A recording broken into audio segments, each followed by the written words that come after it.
Welcome to Key Tech. Please describe this channel if you're interested in today's video. On October 24th, the German Foreign Ministry suddenly announced that Foreign Minister Johann Waldföl's visit to China, originally scheduled for the 26th, had been cancelled. The German side explained that they didn't have enough meetings scheduled in China.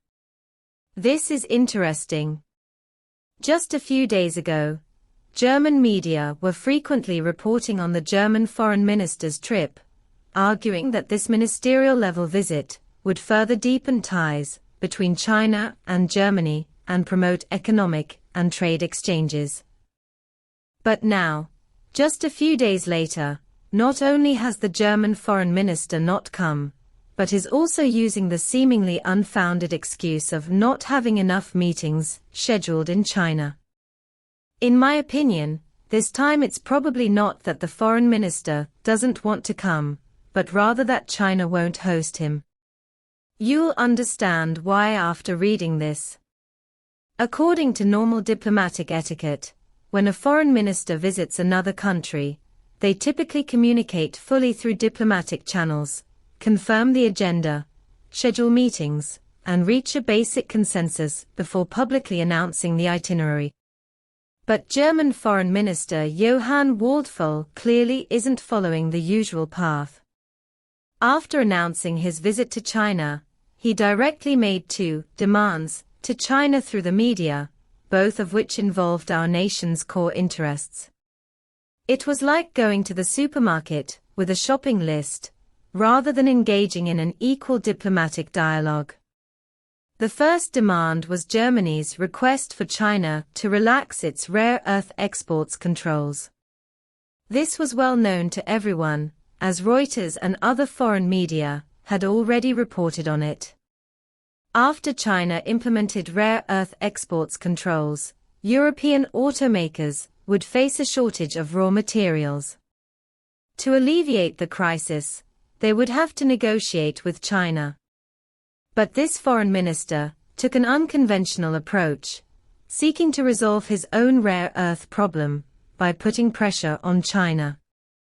The German foreign minister even claimed that if China did not relax its rare earth export controls, the EU might invoke its so-called nuclear option, the Anti-Coercive Tools Act. This act sounds scary, but to put it simply, it means, if you don't give me rare earths, I'll impose economic sanctions on you. As for the other party's second demand, it was even more outrageous. John Waldföl stated that Germany will decide the specific implementation of its One China policy, and does not support the use of force to change the status quo in the Taiwan Strait.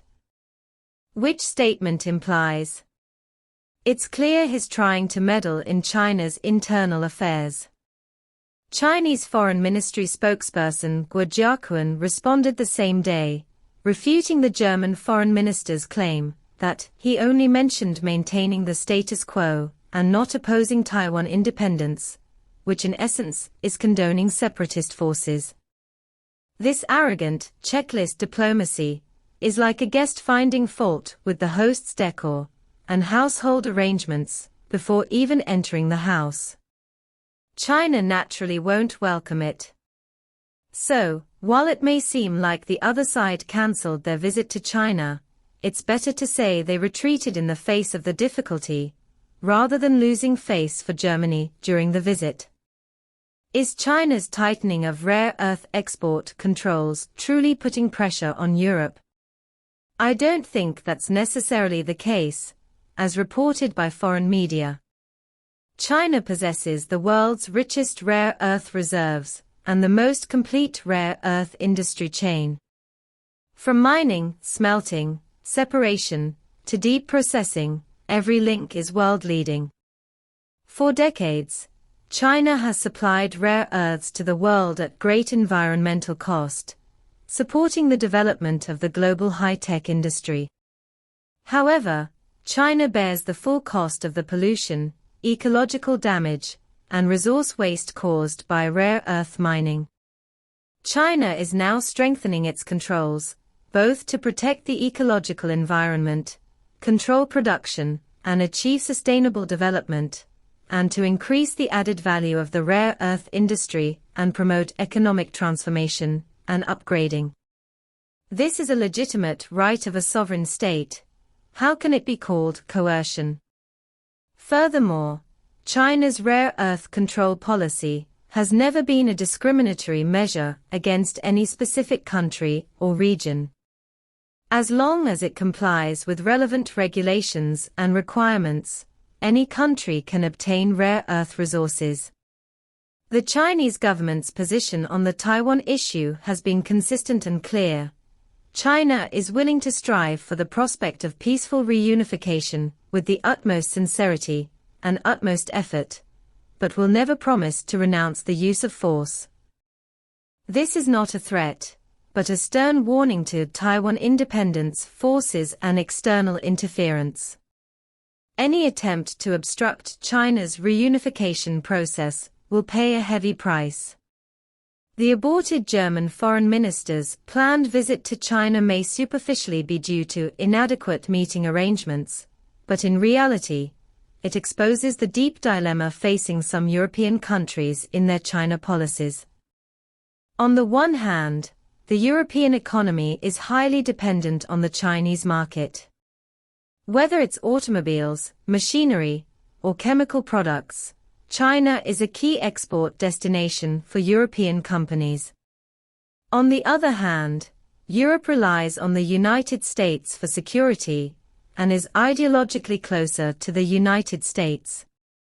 This split between economic interests and political positions has left Europe with a dilemma in its China policy.